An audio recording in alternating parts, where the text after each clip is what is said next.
All right. Good evening, everyone. Hopefully you can hear me, and thank you for joining our public meeting on the unauthorized commercial group use incident that's occurring on the Plumas National Forest. We're thankful that you're here with us tonight. We're going to start off with some opening remarks by the Forest Supervisor for the Plumas National Forest, Chris Carlton. Hey, good evening. First of all, thank you for making time and joining us, and welcome to an update. I know this topic is on a lot of people's minds, and really want to thank each of you for making time to join us. It's been a while since I've had an opportunity to talk directly to a lot of you, and it's been a couple of years since a couple of big fires. And so here we are again, managing something that we are responding to. First, I just want to start by saying this is an unauthorized group use incident that is occurring on the Plumas National Forest on federally administered lands. We are responding to this incident, and like anything, when we have something happen and we need some help, we reach out and we bring in additional resources. That is what we've done here. Similar to how we respond to a fire, we bring in an incident management team. We've done that here on this forest as well. And that incident management team is here to help us navigate this unauthorized incident and figure out how we're going to both respond and keep our focus on the protection of public safety and our natural and cultural resources that we all appreciate so much here on the Plumas. Again, really want to thank you for taking time. We're going to make some time for questions and answers in here. We're probably not going to be able to get through everything, and we may not have perfect answers to everybody's questions. I know this is potentially a tense situation, and appreciate everybody's input and thoughtful questions, and we will do our best to get to you and answer those and give as much information as we have at this time. Thanks again. With that, I will turn it back to Hillary.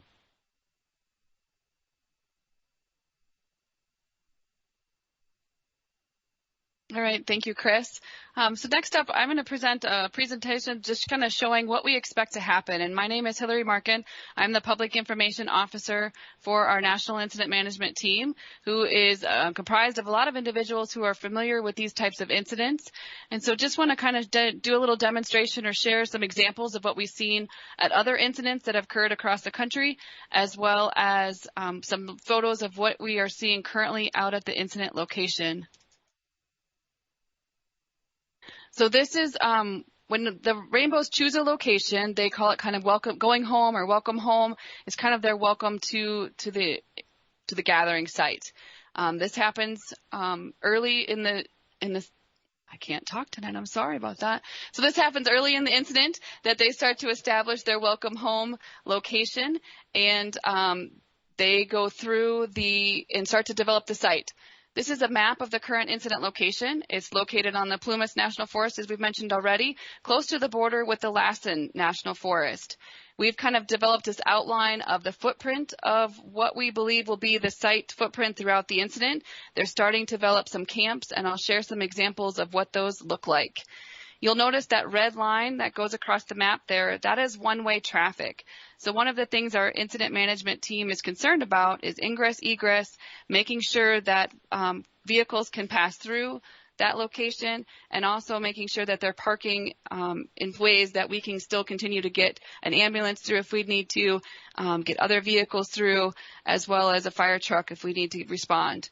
Along that road, we also have parking signs and no parking signs designated. So again, it's all about kind of that safety and maintaining ingress and egress to that incident location. This is a map from the 2023 incident that was located out in New Hampshire. It shows the 23 different camps, and they took up about 300 acres of the White Mountain National Forest out in New Hampshire.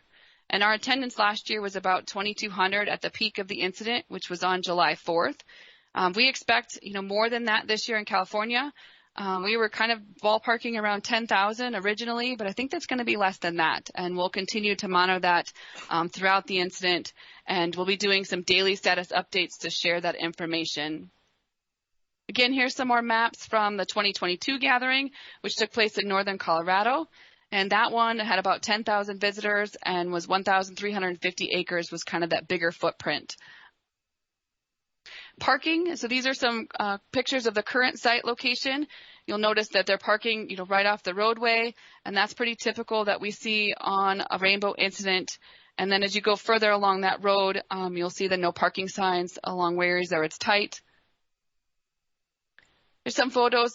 This is kind of a variety of photos. The top right photos is some of our law enforcement officers doing a walkthrough of the gathering. That is something that we have patrols out there throughout the day and night, 24/7, and they will do walkthroughs and be patrolling, again, looking for those public safety concerns or resource damage concerns or other law enforcement actions that they can take care of. The other photos that you see is just some demonstration of parking at other incidents. The no parking signs there were from 2021 when we were down on the Carlton National Forest in New Mexico. So a lot of people have the question of how do people camp in the woods? And this is some pictures of Rainbow family incidents where they're set up their camps and their kitchens, and I'll show you some pictures of that in a little bit. But these are from previous incidents, not anything from the current location. Typically, there's a main trailhead that is identified, and we'll put up our public information board. This is an example from a previous incident, but already we put up the public information board with the closure orders outlined on there and other information. There's, again, some pictures of what it looks like out there currently with the trails and a little footbridge that was installed out there over, I believe, Indian Creek. So one of the things in a site that the Rainbows look for is a main meadow, and this is where they gather for communal meals and other times that they want to congregate together out at the incident. And you'll see on the bottom right, that is a current picture of the main meadow that they have selected for this year's incident. And then the other one is, I believe, from 2019 in northern Wisconsin. Again, some more pictures of what that main meadow looks like. That was from Colorado in 2022. And then the bottom right, they have various first aid stations. Again, there's different kinds of camps spread out across the gathering site. And they have several different medical stations usually out there. And that's just, a lot of this is just starting to get underway now for this year. I mentioned having kitchens and ovens. So obviously these are going to be in violation of stage 1 fire restrictions, which is something that we have a zero tolerance policy, and you'll hear a little bit about that in the future shortly. But this is some demonstrations of those earth ovens that they'd make before at other locations where there was not fire restrictions inhibiting the use of wood to make dinner. The other things that we see, again, that they're dispersed camping, is them digging latrine sites. And we also usually have holes that they put for compost pits and also for gray water that they will usually dig a hole for those in the ground. And we'll hear a little bit about that from our resource advisor of what we're currently seeing out there as well tonight. And then rehabilitation. So what's happened over the years is after the incident is over, the Rainbow family will rehabilitate the land. And by what that looks like is coming in and decompacting any soil that's been impacted, taking down any infrastructure that's been put in place, removing it all, restoring it to the best that they can while they're kind of the gathering is ending and before they leave the site completely. And so what we'll see is a general buildup, a slow buildup of attendees going to the gathering leading up to the 4th of July when it will peak. And then we'll see a pretty drastic drop off, and you'll have a group of individuals continue to stay there later into July to rehabilitate the land. And we expect that to happen again this year. Here's some before and after pictures or during the incident pictures and what the rehabilitated site looks like. These are from 2021 when we were down on the Carlton National Forest in northern New Mexico. A great example of a pit latrine there, and then what it looked like after they, broke up the soil, filled in the pit, and then scattered debris on top to help prevent any further erosion of that site. This was an example of water that they had piped in for their gathering from a little stream there, and then what it looked like after the incident was over when they removed that infrastructure and kind of restored it to what it looked like before. And then again, this is just a demonstration of a fire pit. They usually make a heart pit, and then what it looked like afterwards when they did the restoration of that area. Again, different situation this year, being in California with the fire restrictions in place. I mentioned, after rehabilitation, they will all leave. And this is a sign that was up in 2019 that you don't have to go home, but you can't stay here. The rainbow family will usually make sure everybody leaves the land, so it has a chance to heal from that incident and kind of just be left alone for a little while. So that concludes a PowerPoint presentation, just kind of sharing information about what we expect to see this year, and also just our experience in the past of how these incidents have gone. Next, I'd like to turn it over to Brian Haringa. He is our lead resource advisor, and he's just going to share a little bit more details about what he's seeing currently on the ground from his time up there. So, Brian? Thank you, Hillary. Yes, my name is Brian Haringa, and I'm the lead read for the incident management team. So far, we've conducted several drive-throughs and walkthroughs of the gathering location, and the pictures that you saw in the presentation are going to be helpful for what I'm describing, so you can kind of have an idea in your mind of what I'm going to say here. So currently there's about 516 people out there at the gathering location, and they are building a lot of the infrastructure that you've seen in the presentation. We're already seeing the main trail being developed with secondary trails branching off to the different kitchens and camps that are being established. Within each kitchen and camp, you'll generally find 1 to 2 slit trenches being created, as well as on kitchens.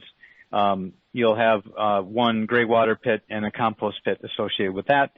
And then, of course, as people are in the forested landscape, as they're building infrastructure, standing dead and sometimes green standing trees will be cut in order to build some of the structures that they utilized in the kitchens and camps.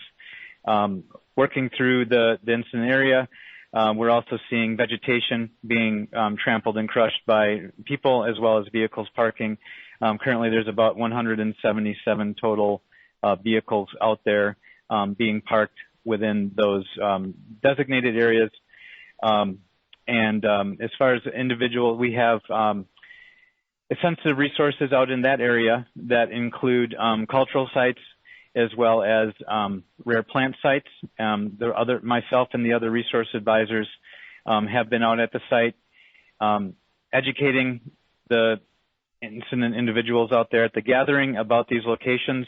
We've flagged them off and marked them as avoidance areas, and been working with our law enforcement officers to identify those spots so that we can monitor them and ensure that they're being not being impacted or mitigating anything that may be occurring in those sites.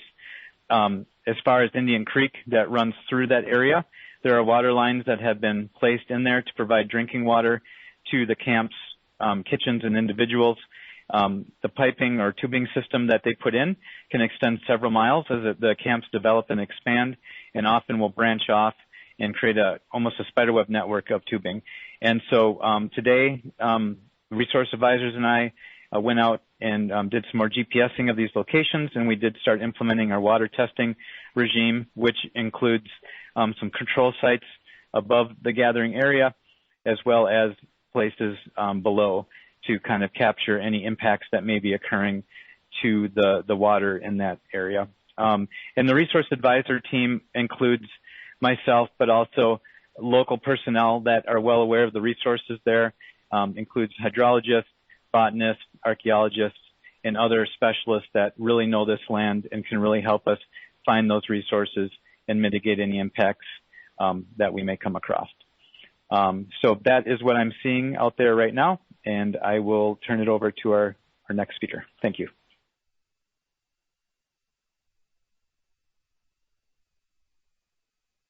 Thanks so much, Brian. Next up, we're going to hear a little fire information update and what resources the Plumas National Forest has available by Aaron Grove.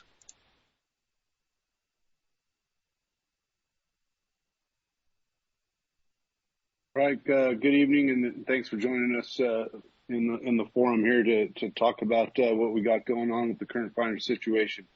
Across the state of California, initial attack activity has been picking up as we've been under a large heat dome of drying and windy conditions. In the North State, We have several active fires in the front country and down near the Bay Area that are causing impacts and resource demands in the North State for air tankers, helicopters, and assisting resources.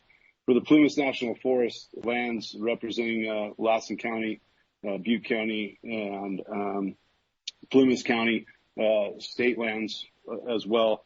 We currently have staffed 13 engines, 4 lookouts, 3 crews, 2 dozers, 1 helicopter, 13 prevention units, and 15 chief officers as our standard complement of resources to respond to the 1.1 million acres of Plumas National Forest federal lands and the 300,000 acres of DPA lands for CAL FIRE in Butte, Lassen, and Plumas counties.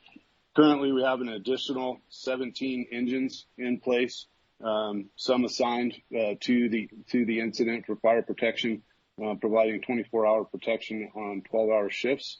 We have 3 crews, 2 patrols, and 1 chief officer associated with the augmented response going into the 4th of July weekend, as well as supporting this incident and the music festivals that are coming up currently. As far as the weather conditions, we entered on June 22nd Stage 1 fire restrictions, as well as Carson City District BLM on the east side and south of the Plumas National Forest entered Stage 1 fire restrictions on June the 20th. As far as the details around those Stage 1 fire restrictions, campfires are only allowed in specific designated rec sites, and established campfire rings and sites are established in the closure order that's placed on the public website and available when you get your campfire permit. Smoking is only allowed within enclosed vehicles or buildings in one of the designated recreation sites listed in those exhibits, and in an area 3 feet in diameter that's completely clear of flammable material.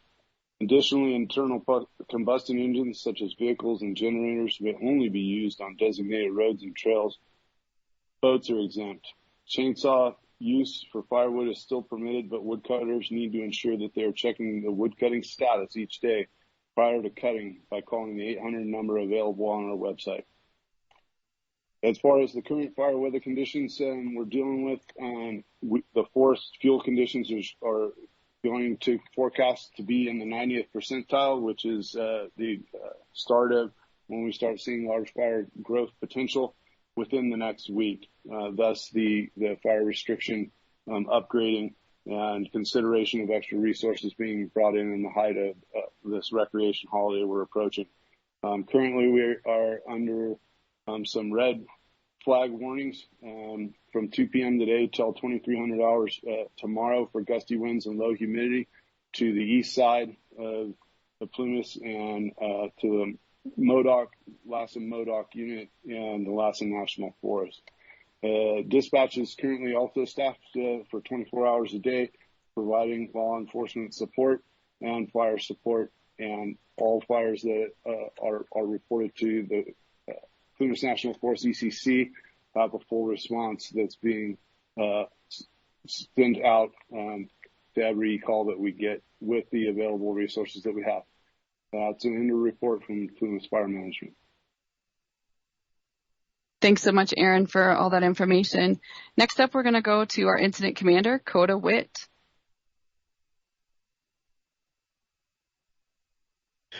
Yeah, good evening. I'm Coda Witt. I'm the incident commander for the National Incident Management Team that's covering the rainbows.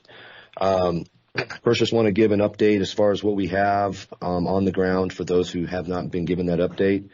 We have 516 participants, approximately 133 cars, 6 buses, and 38 RVs. Out of that group, in that area, we have 34 patrol officers that are with 3 canines over three shifts covering that 24-hour period. So it's broken up fairly even with the amount of traffic and activity that's going on. We have a cumulative total of 63 law enforcement actions. lots of incident reports and written warnings. And right now, as we're sitting with 2 arrests and 8 violation notices. And this information is outdated because it's back from the 23rd. It takes time for our information to get put into the system and then get populated back down to us here at the Incident Command Post. Our incident management team is set up, pretty much like a fire team is set up. We have an IC, deputy IC, we have operations, we have plannings, chiefs, logistics, and what we try to do is this team is set up to go all over the country wherever we need to go to try and deal with incidents that arise that is of law enforcement nature, to include anything like hurricane response. So this team that we have several folks on this team that have been very experienced in dealing with the Rainbow Family Gathering, and have multiple years of knowledge and some of the people that they have met. As of right now, I mean, it's a very fluid situation, and we're always behind the curve because we never know exactly where they're going to land, and until they announce it. And every year, it's always a mad rush to try and get someplace. So that's pretty much all I have at this point, and I'm ready for some questions.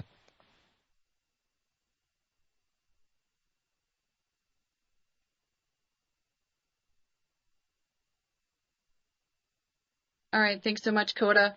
We're having a few technical difficulties behind the scenes here, so we're doing our best. But just wanted to give a quick public information update. We have 3 public information officers that are around the area, and we'll be out meeting with folks. We're available to chat. If you have questions, please feel free to call our public information line. We also have a website where we'll be posting that status update. We're going to start our first one tomorrow, and that's where you'll be able to kind of track the number of individuals that we believe are on site throughout the incident. So moving in, we'd like to move into kind of our question and answer period here. And I know we have quite a few questions that are in the chat. If you have additional questions, please feel free to populate that chat now. We would love to answer as many as we can tonight. And again, we are experiencing some technical difficulties, so bear with us. But the first question here that I can see is, why is this event being allowed? If it is indeed against the law to have more than 75 people with no permit, then arrests need to be made, or the gathering needs to be removed. That is literally the top of Indian Creek they are messing with. The ecological damage will be massive. People in Indian Valley are very concerned about the possibility of a wildfire and are still dealing with the PTS trauma of the Dixie. And I'm going to queue up Chris Carlton, the Forest Supervisor, to help answer that question. Yeah, excellent question, and I know that's on a lot of people's minds. I want to start by saying your first question, why is this event being allowed? It's not being allowed. This is an unauthorized incident. It is not an event, and we've brought in an incident management team, and we've augmented our law enforcement capacity to address this unauthorized incident and the people who are out there that are in violation of the requirement to have a permit above 75.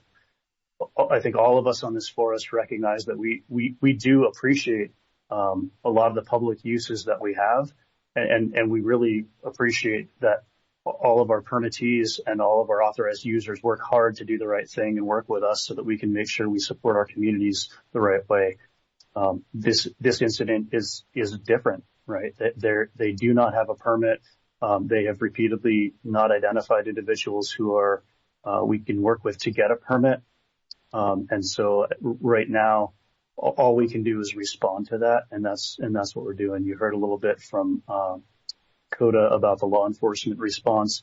The other piece I want to touch on a little bit, going to the rest of your question.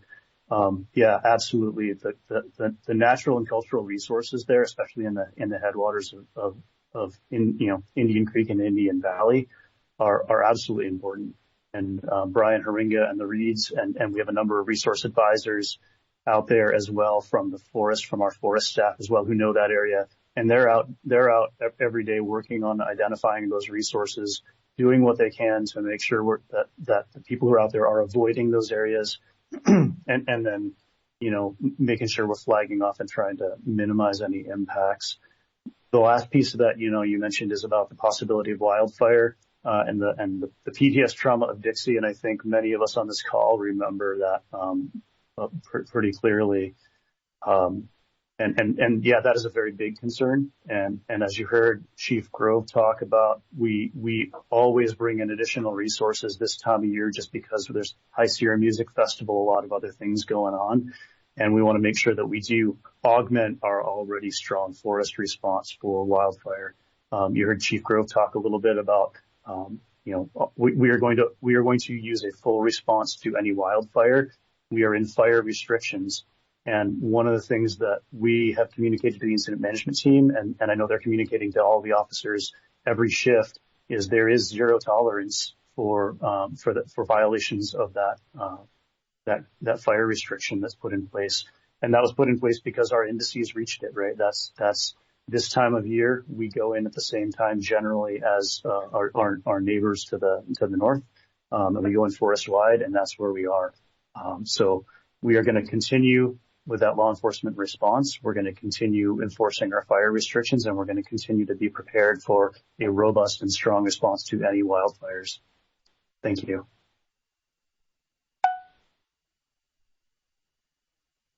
Thank you, Chris. All right, next question in the chat. Why has Forest Service not come up with a new plan to deal with these people over 50 years? I'm going to call upon our incident commander, Coda Witt, to answer that question. That's actually a really good question. The number one answer is, like I said earlier, is we're always behind the curve, and trying to get ahead of where they're going to go next so that we can try and get stuff in place on the ground to try and stop before it gets too big. The other thing is it's always in a different location. It always, you always have to deal with different areas, different issues, one place from another, different resources, and so having a hard and fast plan, it's always gonna have to be changed. And I mean, that's why we have an incident management team, is because that's our plan of trying to take action on this, instead of just reacting and just calling around saying, hey, who's available to come run and help us with this issue. We are already set in place where we can deal with some of the ecological issues, all the damage to resources, and have like our READS folks like Brian go out and take a look at everything.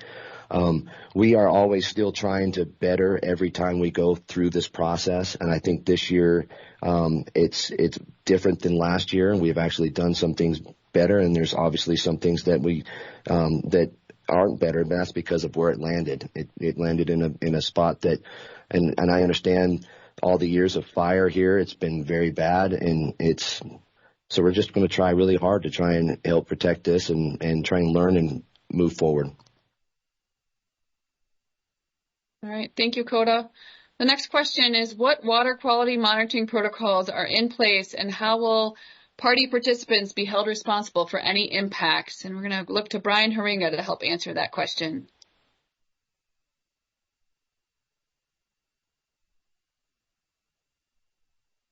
Yeah. Am I live? Oh, there we go. Yes. Thanks. So for water quality, it is important. And like we discussed, this was an unexpected incident that dropped here. And so we are kind of in a response mode. So, it's hard to put things in place when you don't know where an event like this is going to happen. So with water testing, we work as quickly as we can. And, right now we are in place, and the water testing is for our needs as far as responding to the incident and understanding the impacts they're having to the resources. So we're not testing the water so much to ensure that it's safe drinking for the rainbow gathering participants, other than more so that we're testing to see the impacts of this event as it's unfolding. And so as far as how we would deal with, and so I should go back to the monitoring protocol. So we established it today, and we'll be going there on a regular basis throughout this incident in order to track trends and changes over time, and monitoring would continue after participants dispersed to also monitor the changes as the environment comes back after they depart. As far as how we are going to have the responsible participants responsible for the impacts. How would they be held responsible? I think I'd like to turn that over to one of our law enforcement staff on that, if I could. What did you want to?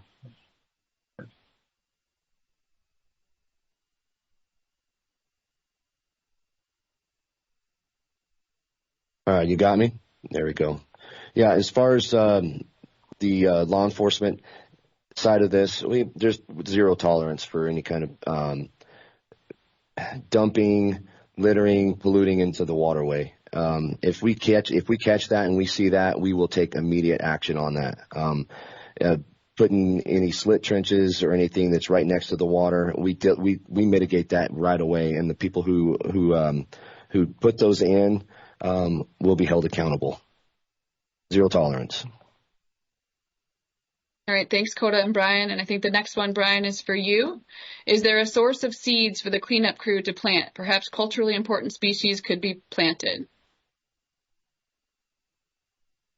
Yeah, so the rehabilitation part of this incident, as Hillary mentioned in the introductory slides, the Rainbow participants often do a lot of that rehabilitation on their own. And we as Forest Service personnel will go out and monitor this rehabilitation. And again, it's all about mitigating the impact of this incident on the resource. And so we will often recommend seed sources, and we'll also talk about non-native invasive species and species that don't belong here. That is always a concern, where you're having people coming from all over the place in our area bringing potentially seeds on vehicles, and that's something that we are worried about on a lot of national forest lands and very concerned about. So we as resource advisors will as best as we can advise the Rainbow participants in the materials that are used in the rehabilitation to minimize any invasive species or any impacts to the environment that we do not want to see on our national forest lands. And of course, including potentially culturally important species is something that can be included in this list, that working with local resource advisors and specialists could be developed. Absolutely. Thank you. Thanks, Brian. So next question is, will this meeting footage be available after it ends? I work for a local news station who would like to reference back for it with newscasts and web articles. And yes, we plan to make this live. It's also being broadcast, I believe, on a news station tonight and as well as a radio station. So there'll be multiple places to get that, and we'll have that link up on our website. The next question is, on the radio this morning, one of the sheriffs, I believe, said that regardless of the fire regulations, they can't stop people from building a fire for food or to keep warm. Is that true for people at the incident? And we're going to look to our incident commander to answer that.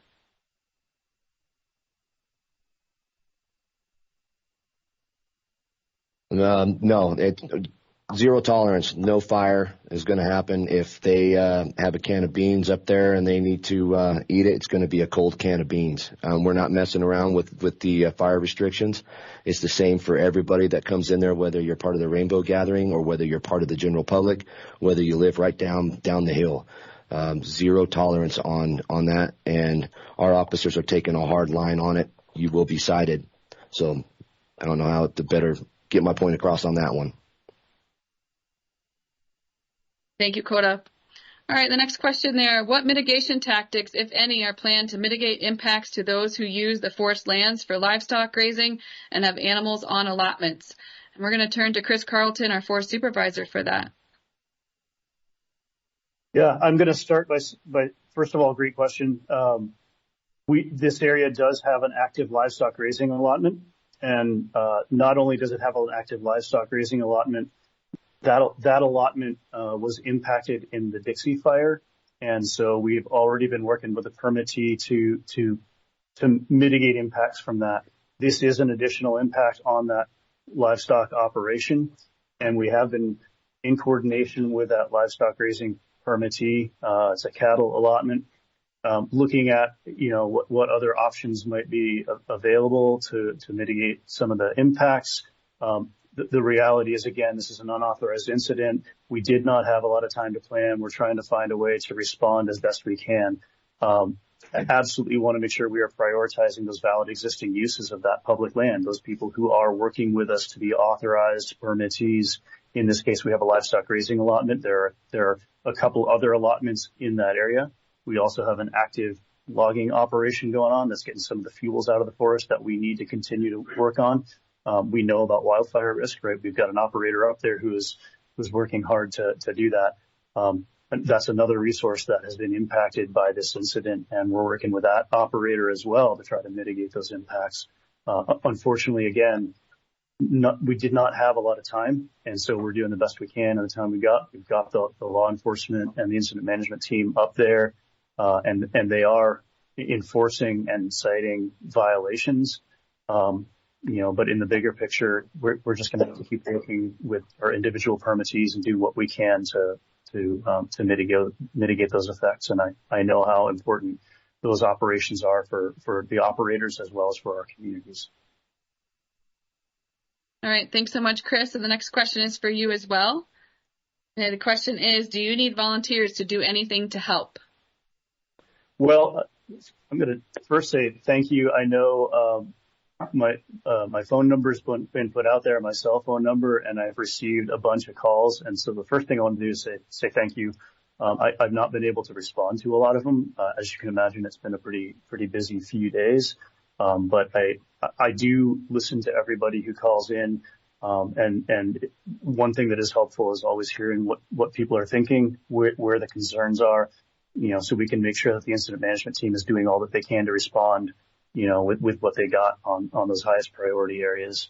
I think the other thing is just keep tuned in as we keep sharing information and just bear with us as we continue to respond to this. I know it is,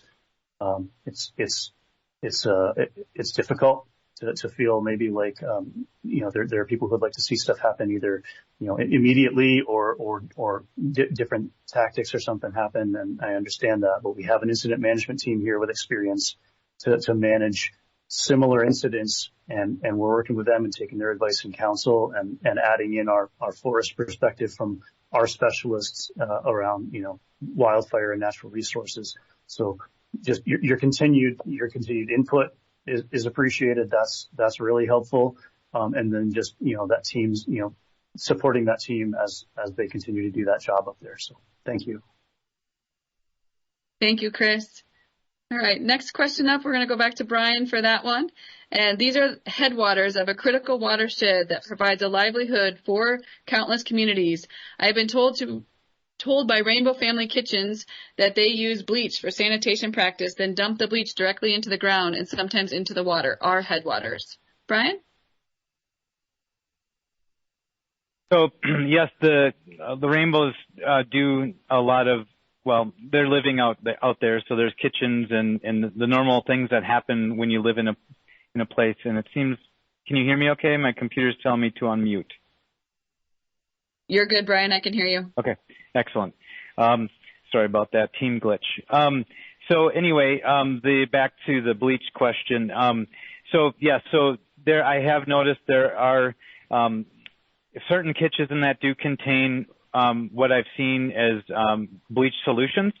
And when I do see this, as a resource advisor, I do engage with the Rainbow participants as we're doing our walkthroughs.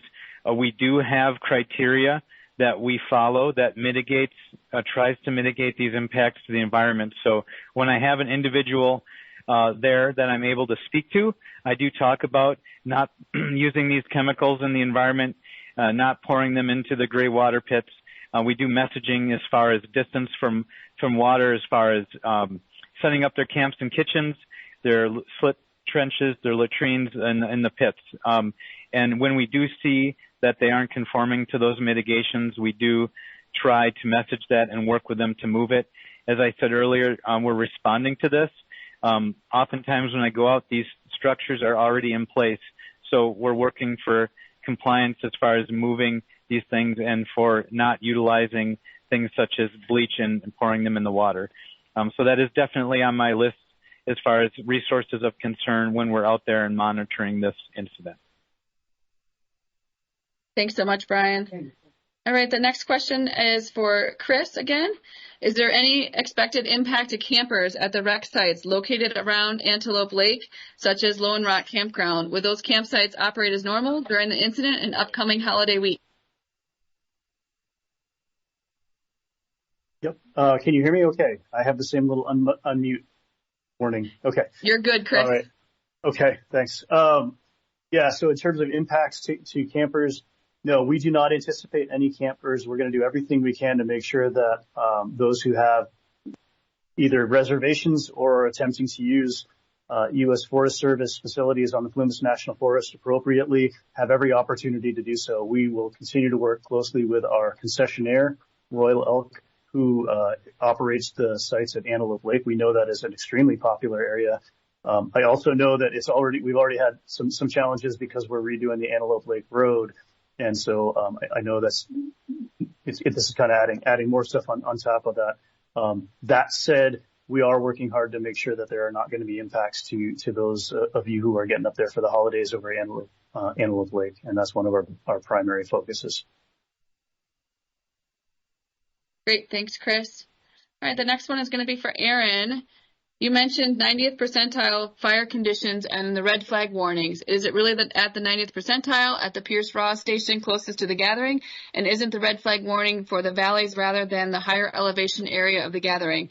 I'm just hoping to ease fire concerns a bit rather than painting an extreme concern, realizing a fire could still be an issue, but would appreciate actual fire conditions at the site. That's a really great clarifying question. And again, as stated, in the next 7 days, a number of the Ross stations are anticipated and forecasted to hit that 90th percentile. You're correct in your estimation.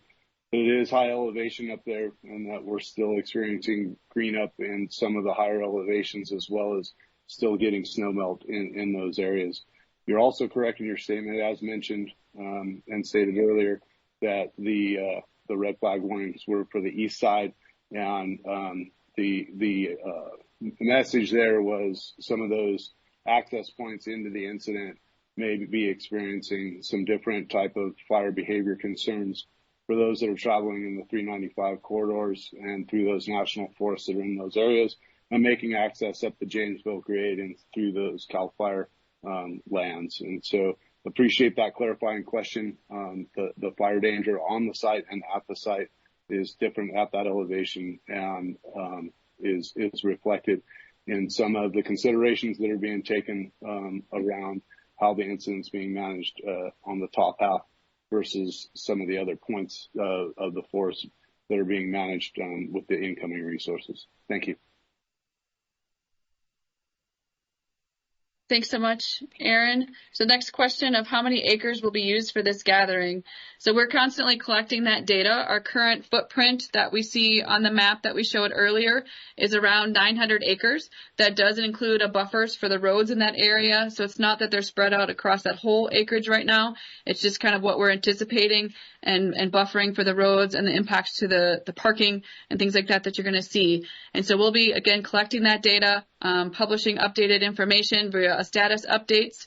And just for reference, in 2022, when it was in northern Colorado, we were about 1,350 at the height of that incident. But compared to last year, it was only about 300 acres. So it really depends on the site, depends how many people arrive on site and how spread up those camps are throughout the gathering.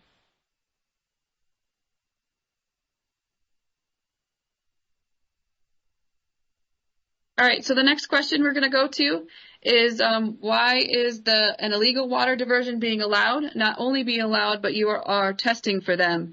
So we're going to go to Brian maybe to start that one off, and we'll see if somebody else wants to jump in and help answer that.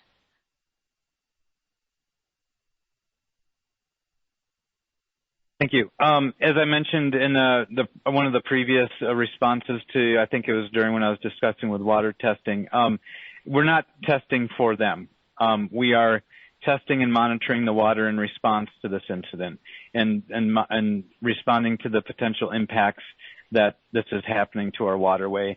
By monitoring as this progresses, we're able to hopefully mitigate those impacts and help with the any needed restoration that may have to result from this.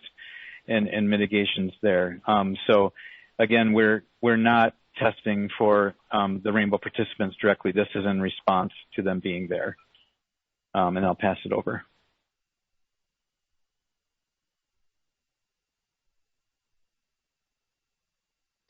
Is anybody else going to add to that answer? Okay. Or Chris, did you have? Yeah, I can add a little bit, and then I might kick it over to Coda just as well. But yeah, so recognize this response is a multi-agency response. While it's on federal lands, we also are working closely with our state and local law enforcement partners to address this. And as most of you know, there's multiple jurisdictions involved, and then we are involved with all of those agencies that have jurisdiction over different parts, including those of the water. So I don't know, Coda can probably talk about that a little better than I can, but yeah, we're all working together on that thing too.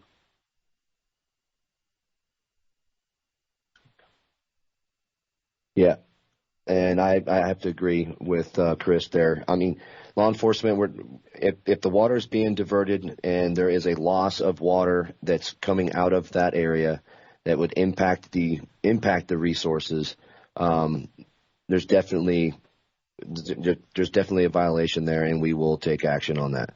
As of right now, I'm not sure what the outcome of the hose was in there, but it's not going to be tolerated. There will be citations issued.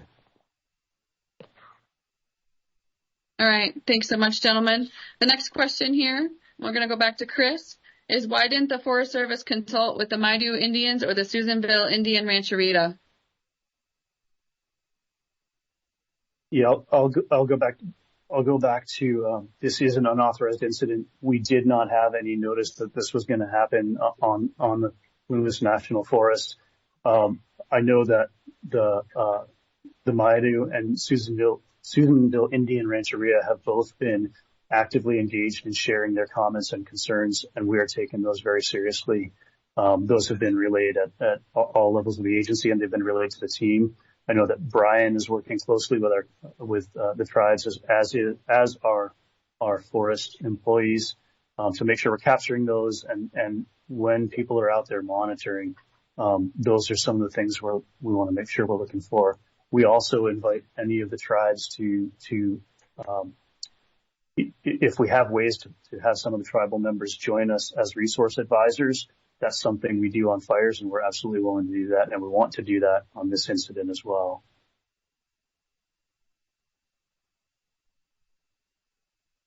All right, thanks, Chris. So the last question, will you be imposing fines for fire, et cetera, violations to recoup some of the cost? It's a shame to use valuable resources to police this when the money could be better spent helping the forest recover. PG&E doesn't seem to be replanting, and this is diverting resources from a very important recovery efforts.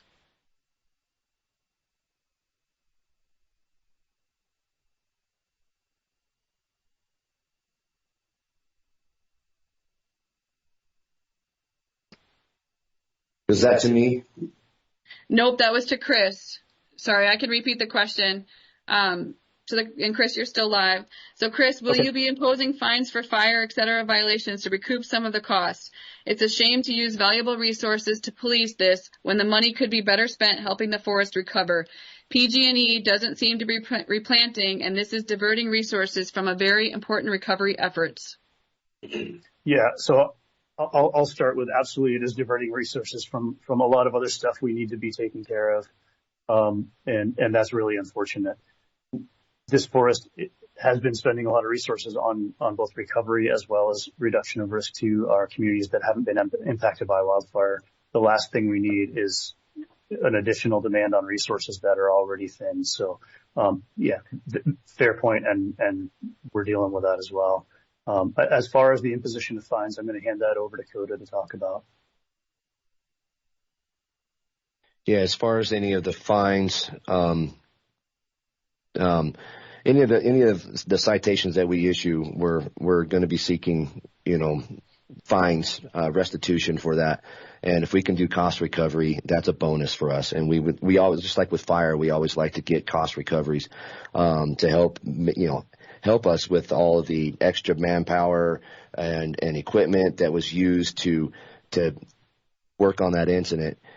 We do the same thing with law enforcement.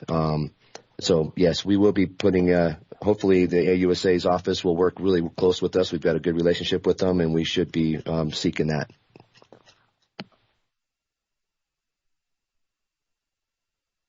All right. Thanks so much to Dakota and Chris for that answer. And we're starting to get close to our time of ending tonight. I think we'll go to closing comments by Chris Carlton. We know there's a lot of comments and questions that were put into the chat that we didn't get to. We encourage everyone to reach out to us on our public information line, and we'll get that announcement out shortly, as well as visit our website. We also have an email address, and we'll be around in the communities and available to answer questions as well. So please reach out if we didn't have a chance to get to your question. I know there's a lot in there tonight, and I'm going to turn it over to Chris for closing comments. Yeah, thank you. I'm probably going to end up repeating some of the stuff that's been said by people here, but thanks for making the time. I recognize this is, controversial. This is not something that any of us asked for, and saying, hey, we're responding. Well, what does that really mean, right? It's that doesn't necessarily feel, tangible to some people. This is the first time I've been involved with it. This is the first time that most of us in this forest have been involved in something like this. It's not the first time we've been involved in incident response. So I'm grateful we have a team to help us with that. The part that, I think all of us and our employees are really wrestling along with is, this is unauthorized. So what does that mean? We have a lot of resources up in the area that are important to all of us. We've had a few rough years across this, and we have a lot of work ahead of us that's important to both recover from wildfire as well as to reduce risk to our communities. And we're well underway in that work. And then to have something like this come along that takes all of our attention off that is tough. I don't have a lot of good answers for a lot of the questions, and I will admit that. We have the team in place. We are absolutely focused on those critical things around public safety, keeping people safe, keeping our communities safe, and then protecting those natural and cultural resources, recognizing the tribal values that are out there. We also know that the risk of fire is a huge concern, and I know Aaron's talked a little bit about that. We're coming into, drier times, and that's why we have a strong suppression response ready to go. That doesn't do a lot to ease people's concerns, right? We've had that before, and we've still ended up with fires. So, all I can say is that this forest is bringing in resources and doing all we can to make sure we are ready and able to respond to any fire, regardless of the cause here. We've heard them talk about zero tolerance around the campfire restrictions, and that's across the forest. I want to make sure that's clear. It's not just within this area, but we can't afford fires anywhere on our forest. So I also recognize that we've got some valid existing uses out there who have been working with us to do the right thing and to be in compliance. And we want to continue doing all we can to help them. I can't promise you're not going to be impacted. I think we all recognize that. What I can say is we will continue to work with everybody. Let's get through this together. We'll do all that we can to get through it safely, to reduce those impacts. We're going to look at what is there at the end, and we're going to do all we can to hold people accountable. And at the end, we're going to keep working on it. So. Thanks again. I know this is not the end. There are a lot more questions than we're going to have time for. I also know that there's a lot of emotion and frustration out there, and appreciate that. Please keep sharing it. That's true for all of us. So with that, really want to say thanks to the team as well for coming in to help, and then thanks to each of you for taking the time to join us tonight. Hillary, back to you.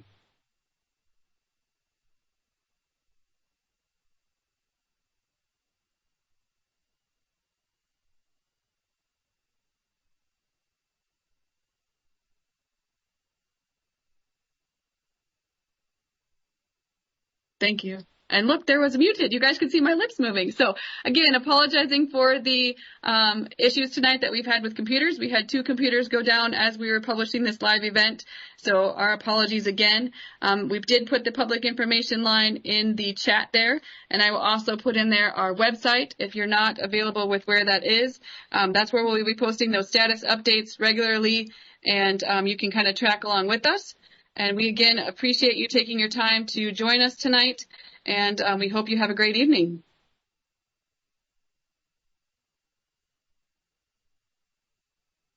Take care, all.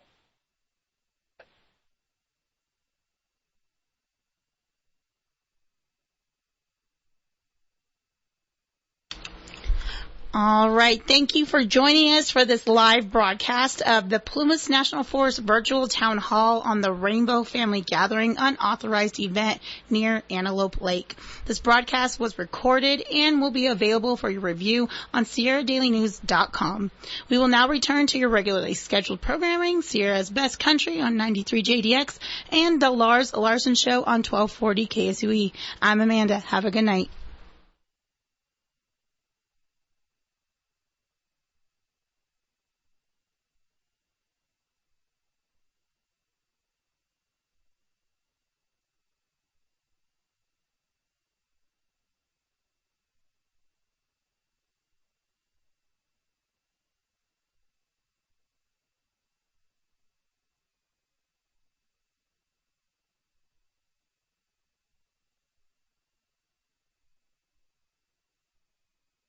Folks at FAA scheduled later in the summer to answer our questions, and that's certainly a line of question that we will definitely pursue.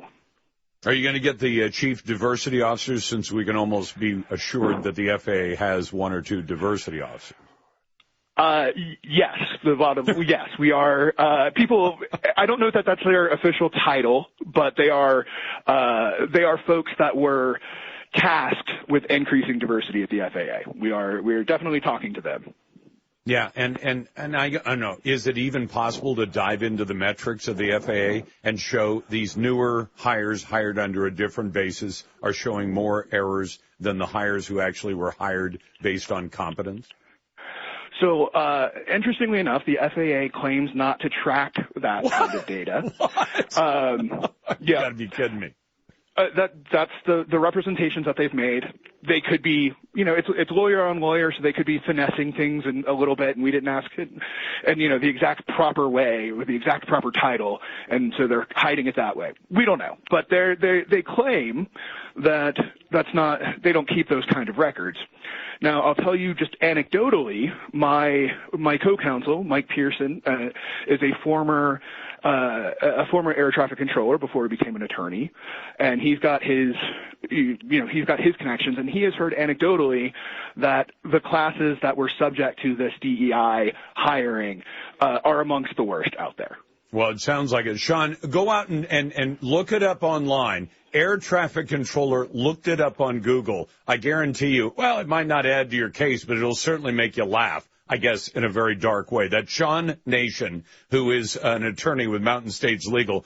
Glad to have you with me, and always glad to take your calls at 866-HEY-LARS. That's 866-439-5277. Send your emails to talk@larslarson.com. Check out our Instagram feed and our other social media. And you can always tell Alexa to play The Lars Larson Show. You're listening to the best of The Lars Larson Show.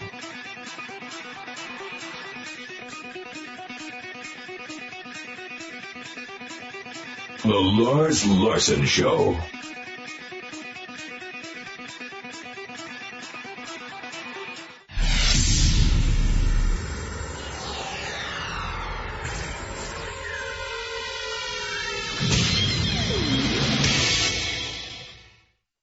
TNS Ready Mix is looking to fill 2 positions at their Ready plant in Susanville. We're looking for a skilled office manager dispatcher who can communicate well with customers and handle a fast-paced environment. Requires efficiency in bookkeeping, accounting, scheduling, and other tasks associated with the production of concrete ready mix. Now, this is not a typical office job. We're also looking to hire a batch plant operator. This is a fast-moving job that requires the ability to juggle multiple situations at the same time. Call TNS at 530-257-3110 or email your resume to tnsreadymix@gmail.com.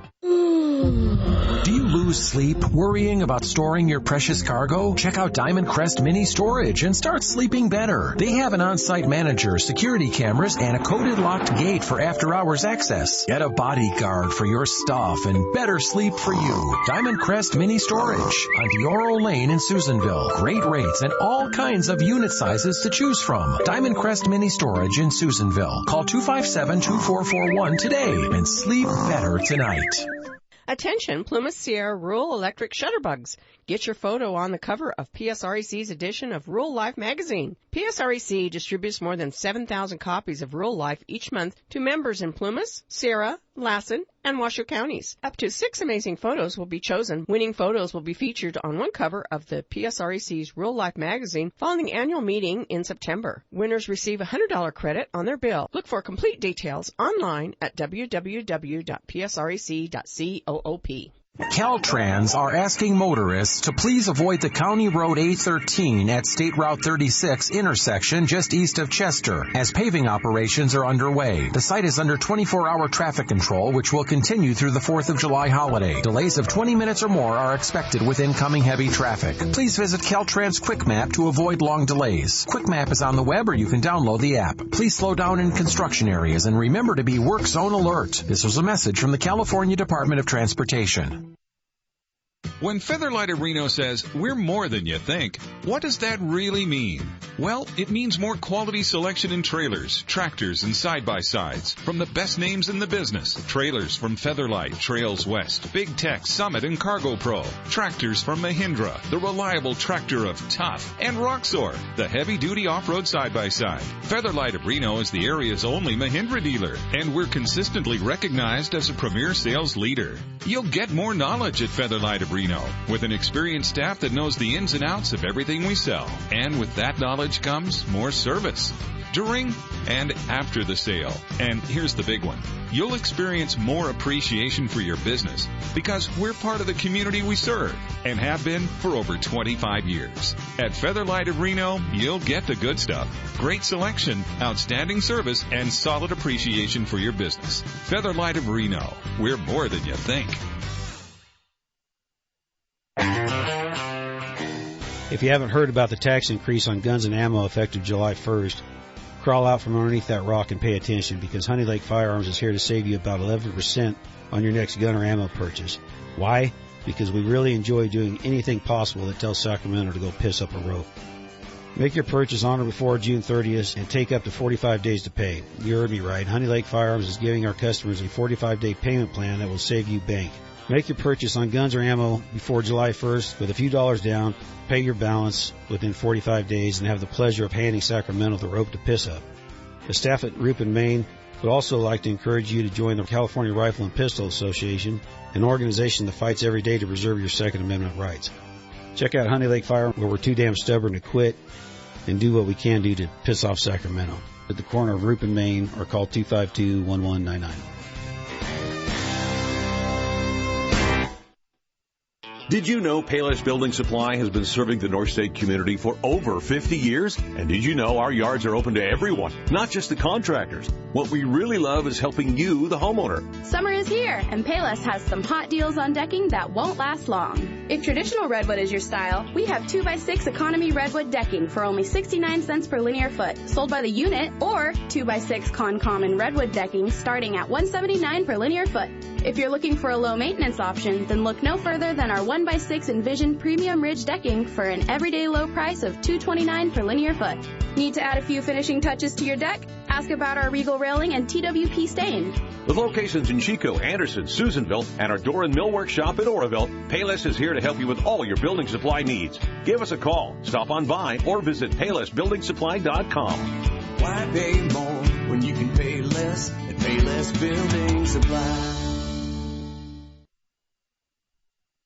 More callers to find out what's on your mind on News Talk Sports 1240 KSUE. What does Lars think about smoking the devil's lettuce? I won't go schizo, will I?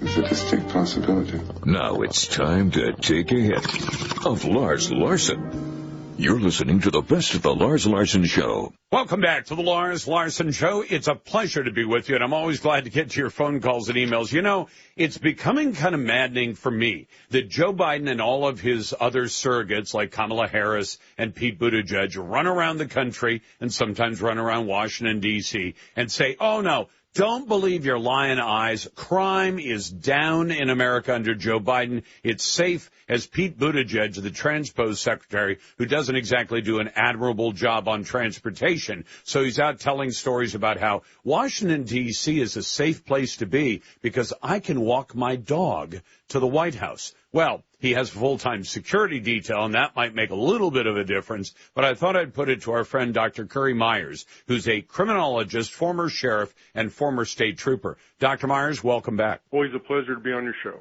Thank you, sir. Is violent crime actually down as the White House and the mayor of New York City would like to tell us? Not even close. The big problem is we can't trust data anymore. It seems like the last 3.5 years, we're trying to be fed a new norm when it comes to, you mentioned transportation, you mentioned economy before, the world of academia. Everything is about new norms and trying to establish new norms. And criminal justice public policy is the same. In fact, most people wouldn't realize that because the data that comes into the federal government via the Federal Bureau of Investigation is spurious. It's not correct. It's not up to date. It hasn't been up to date in the last 4 years.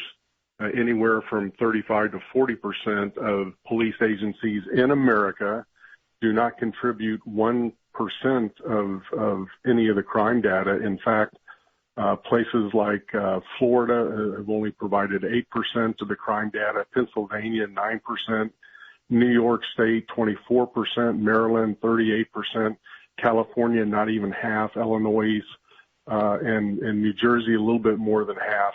If you look at big departments, NYPD has provided zero information, LAPD 0, Phoenix 0, San Francisco 0, Miami 0, New Orleans 0, Pittsburgh, you could go on and on and on.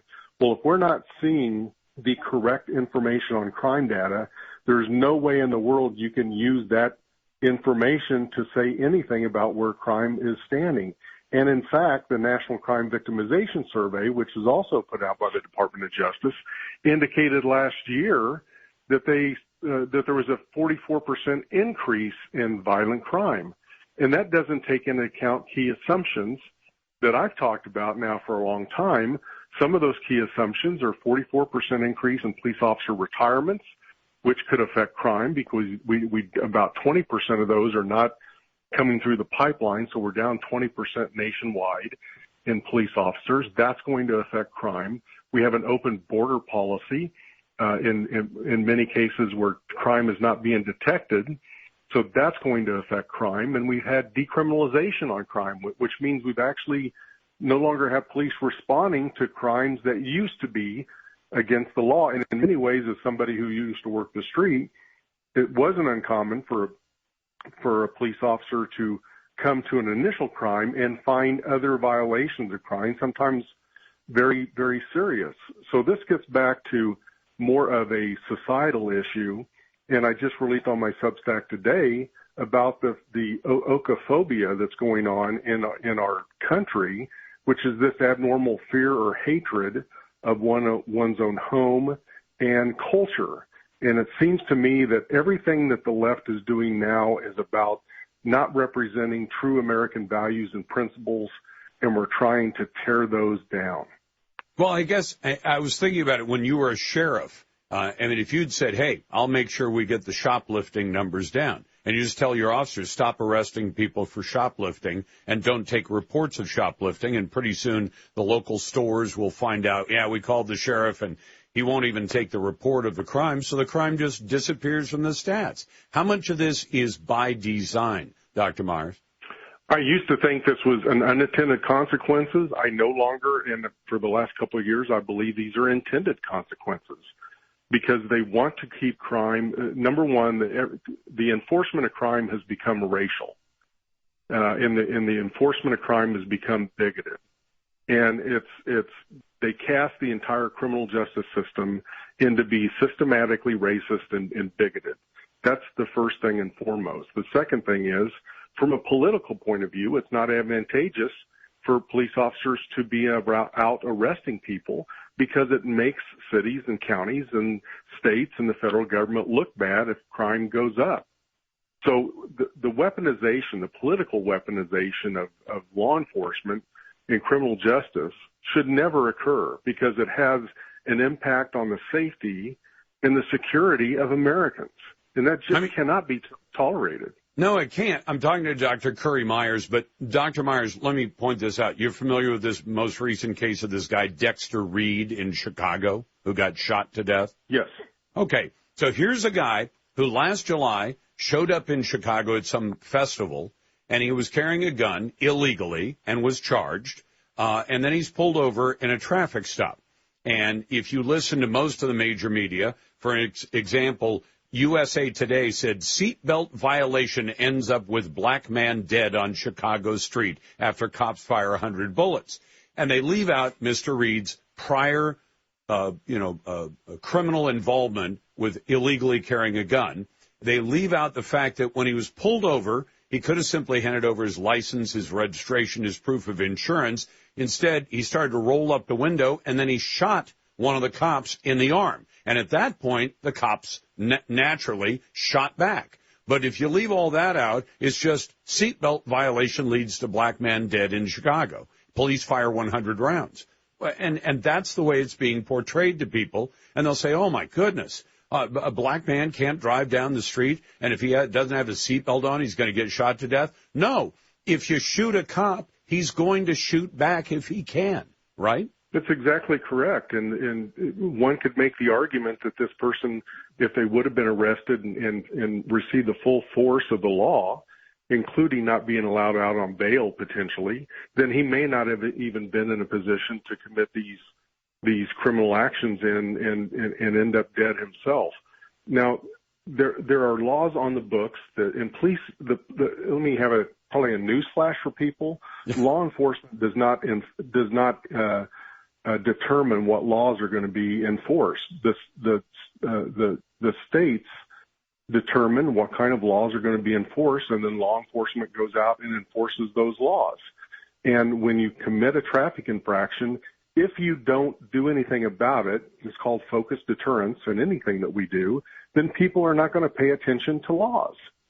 And so and that's the whole problem that's going on with America now is focused deterrence has become some action that should never occur, that it's unfair if you go out and enforce the laws that are actually on the books that help society. Society works better if we operate in norms and customs and values and put guardrails into place to keep bad people from doing bad things. And the best way to do that is through focused deterrence. And if law enforcement gets out of bounds of that, there's ramifications that occur all the time, and usually through the court system, in which the agencies or the officer themselves will go through the required court actions to be able to either become someone who is accused of crime and ultimately stand charged for that crime, or be exonerated. And absolutely right. Dr. Curry Myers. Dr. Myers, it's a pleasure to have you on the show. Thanks so very much. Dr. Myers is a criminologist, former sheriff, and former state trooper. Back in a moment, I'll get to your calls. 866-439-5277. Send your emails to talk@LarsLarson.com. You're listening to the best of the Lars Larson.